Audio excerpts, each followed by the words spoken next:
Alors, on voit que quelques jours avant le Nouvel An chinois, le Conseil d'État chinois et ministre des Affaires étrangères Wang Yi s'est entretenu par téléphone avec le secrétaire d'État américain Anthony Blinken.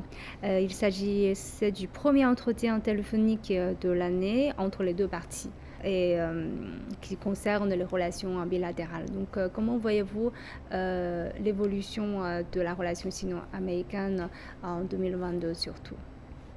En 2022, je pense que les relations seront encore un peu tendues. Quoique les États-Unis relâchent de plus en plus des intentions ambiguës à l'égard des relations bilatérales entre la Chine et les États-Unis, car depuis l'arrivée du président Biden, Joe Biden, au pouvoir, du côté chinois, on espérait que l'administration américaine pourrait changer un peu l'attitude vis-à-vis de la Chine par rapport à la présidence de Trump. Mais malheureusement, les choses ne se sont pas passées dans cette direction-là. Il y avait encore beaucoup de tensions entre le gouvernement Biden et Pékin.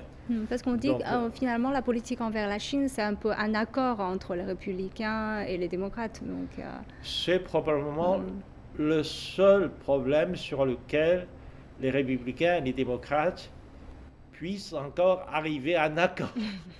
C'est pour cela que la Chine est devenue la cible du jeu politique aux États-Unis et tout à fait innocemment, la Chine est devenue victime du jeu politique aux États-Unis.